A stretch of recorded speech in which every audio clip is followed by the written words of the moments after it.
Namaste. Welcome to your first witchery class. Witches is our class.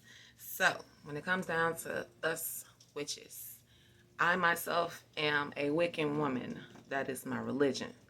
Um, don't know if you have your own Wiccan religion or if you're pagan, Christian, whatever the case may be. You do not have to have a religion to learn witchcraft. Witchcraft is not a religion, it is a practice. It's, for me, a way of life. So, if you are feeling a little apprehensive about taking this class because of not knowing what witches really are, have no fear. I'm here to teach you. We are people who believe in the natural realm, and we also believe in the spiritual realm, but we believe in the natural realm to do good in life. We use its tools to do holistic work, healing, care, cleansing. Self-love is freaking important to us in witchcraft. We do have daily rituals every day for different things. Like in the morning, ritual teas, um, promoting balance with your waking up energy is one of the key things I like to do as being Wiccan. So when you do your rituals every day, whether if it's meditation, drinking coffee, smoking a blunt, um, tea ritual is, I think, um, it is key when it comes down to meditation and getting your day started. You have herbs for everything. So I'll be able to teach you all of that stuff in magic class when it comes down to herbology and herb magic. Get you guys ready for your tea rituals. We do journaling. We write down everything spiritual, from events that's happening around you, spiritual numbers, tarot readings, things of that nature. Designate a time of the day where you can just write down different things that you're thinking or activities you want to do as far as your spirituality goes. The best time to do this really is during morning ritual tea. Crystals. I am a crystal junkie. I am a certified crystal practitioner. So I love crystals. Keep yourself a collection of crystals, okay? I've learned in my experience there's a cosmic way of your body telling you what you need by what you're attracted to. Meaning, if you like this beautiful purple crystal called lepidolite, you don't know why you like it, you just like it. That's a cosmic way of your body letting you know what you're lacking. Whatever's in that particular crystal, you may need it for healing. We also have a evening ritual, morning, noon, evening ritual. It's like our peace ritual. The wind down after work, after school, put the kids in the bed. Time to wind your body down. Being a witch is, very much like being a regular normal person. Look after yourself, take care of yourself, stay healthy, healthy minded. Meditation is key. 10 minutes, that's all. 10 minutes, 10 whole minutes. That's all you need for meditation a day. Reduces stress like crazy. Also, when it comes down to baby witchery, us as being planet heads, we are people who love our planet. We love our Earth. So we try in our own way to practice things and turning inward to help ourselves and help empower our community, our world in particular. So, with all this journaling and meditation and candle rituals and things of that nature, these are all things that remind us how great we are in the world. Sharing our light to this world is even greater.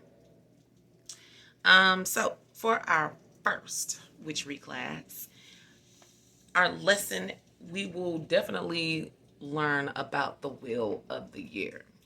People call it the witch's calendar. We are literally almost at our New Year season. Like, yeah, the 31st, All Hallows Eve, is our New Year's.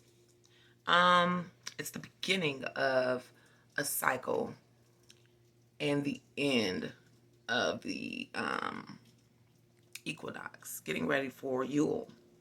Yule begins in December on the 21st. And of course, like Yuletide cheer, it's Christmas time. It's the winter equinox. And that's pretty much time where you kind of just sit and wait, basically. Um, Yule is the time of year where we make logs, decorating Yule logs. We give thanks, of course. And a lot of people think because it's Thanksgiving, you give thanks. We don't have a Thanksgiving, but we do have a time of the year where we celebrate our Thanksgiving, but it's in the Samhain, which is All Hallows Eve. We do things this time of the year that regular people do in Thanksgiving, basically. Um, so you have Yule in December, Samhain in October. Right now we're in Mabon or Mabon. It starts on the 21st of September. It's our fall equinox. This is the time of year, which is my favorite time of the year, to actually take magic very seriously. It's the strongest time of the year for magic. All things, apples, mums, leaves, pumpkins, all that stuff goes with this time of the year. Now for Beltane. Beltane is like that first sense of being in between spring and summer. Beltane starts May the 1st. Before that, you have Astra and you have Imbolc. The Imbolc time of the year is, it's called Bridget's Holiday, basically. It's the year of the candle. It's the year of the light. We use a lot of light work in Imbolc, a lot of candle stuff. Austria is Easter time. Of course, we use a lot of bunny rabbit magic. We use a lot of egg magic, things of that nature. You also have Midsummer. Midsummer is in June. I want to say the 21st of June. It's actually pronounced, oh God, I can't pronounce it. Lugna Hassad or something like that, where it includes games, summertime stuff. A lot of divination when it comes to the wheel of the year. You do certain divinations for every wheel of the year. So for this particular wheel site, a lot of people are attracted to dice when it comes down to midsummers. And working with dice, do a lot of yes and no things, yes and no questions, basically. You can actually use the dice's numbers too for guidance. Pretty dope. So let's do this in order now. Considering that we're almost at the end of our year, Samhain is our New Year's Eve. So put that down. It's the cross quarter day of November the 6th. Yule is December 21st. Imbolc is February the 2nd, which is the cross quarter day for February the 3rd. And these cross quarters are just quarters of the wheel, 4 quarters of the year. Austria, March the 20th. Beltane, May the 1st, which is the cross quarter of May 5th. Lammas, Lammas, is on August the 1st, and that is the cross quarter of the 7th of August. which is right before our fall equinox, which is the 22nd of September, which is Mabon, which is the season we are in right now.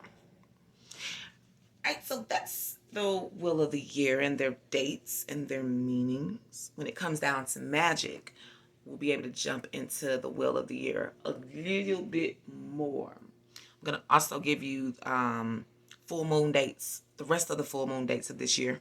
We have 3 more to go.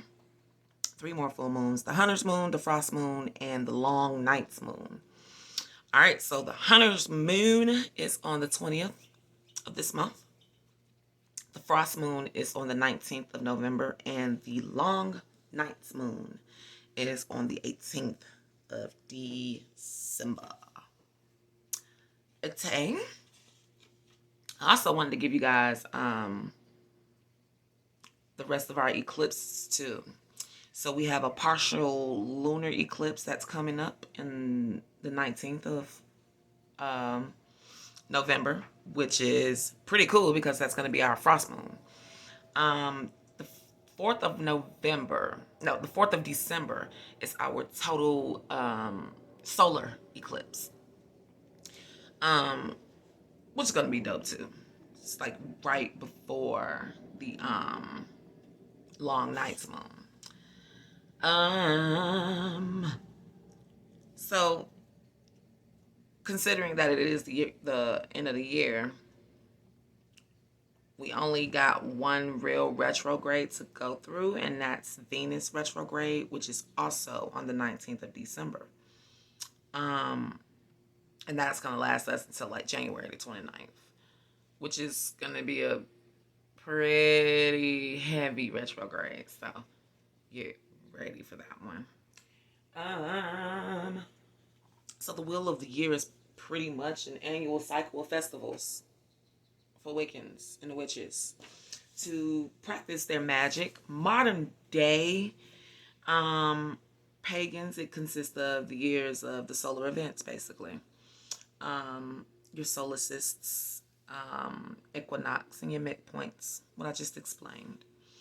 So, moving on to the next course, we have the types of witches, something that baby witches must know about. Like, heavy.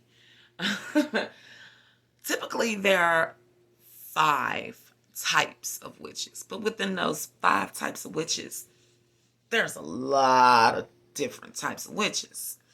So we're going to start with the basic 5.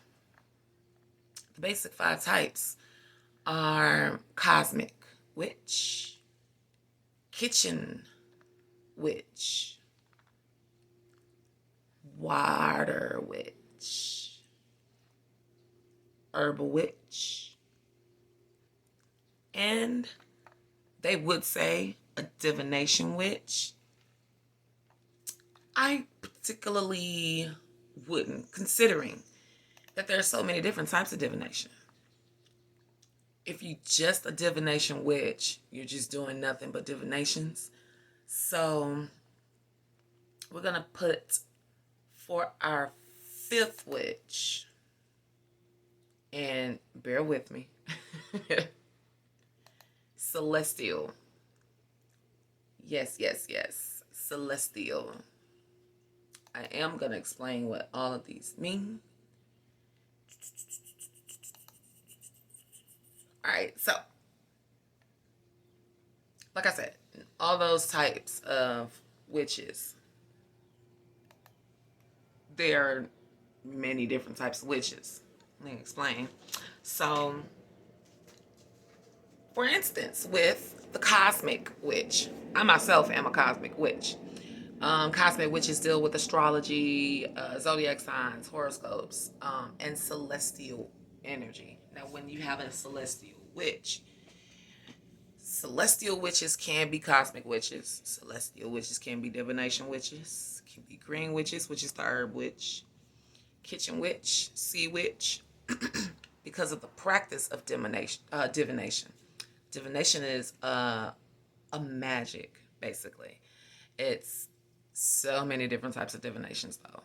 From tarot, I Ching, palmistry, ruins, dice reading, candle magic, so many different types of divination. My divination, of course, of choice is tarot reading. I love it. It actually opened my celestial up to the spiritual world in ways I couldn't even imagine, to the point where I am literally a medium. So you can have your doorways open. Don't believe the hype? Yes, you can. So that's Cosmic Witch. We explained Divination Witch. Now, with the Cosmic Witch, you can be a horoscope witch. You can be an astrology witch. You can be a planetary witch who only works with the planets. So it's different types of witches in that one type of witch. When it comes down to sea witches can work with oceans, lakes, seas.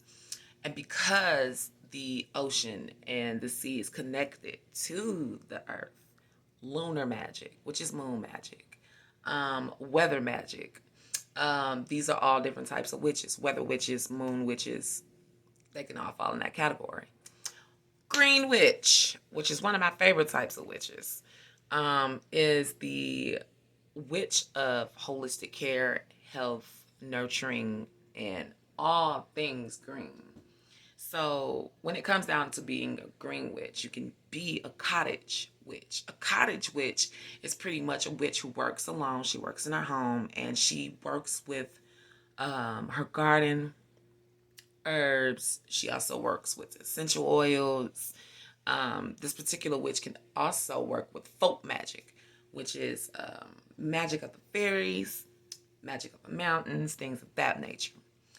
Botanists. So if you are partial to herbalism, you are definitely a green witch. Kitchen witches can also fall into the cottage witch. She does home routines. She does a lot of homemade offering spells. She does a lot of cleansing. She does a lot of protection.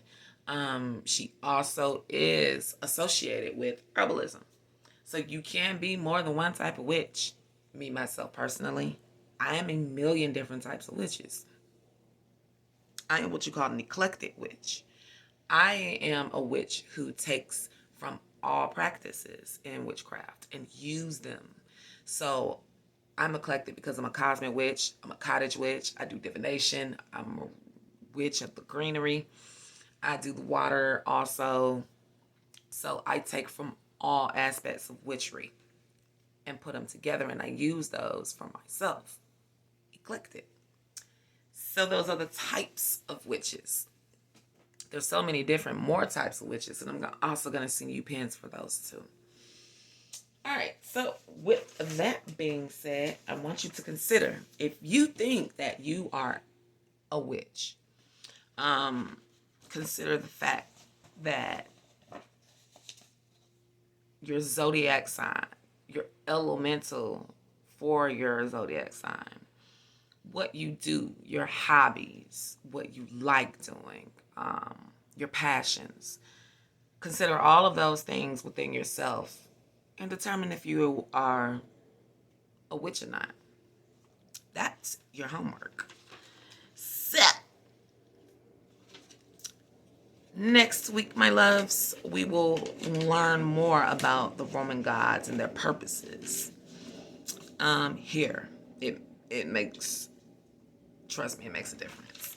And we'll talk also more about the witches' types too, because we haven't even put a dent in the types of witches yet. We're also going to talk about spirit guides, our altars, our ancestors, our spirit animals in this course, and our BOSs, our books of shadows. So I will see y'all next week.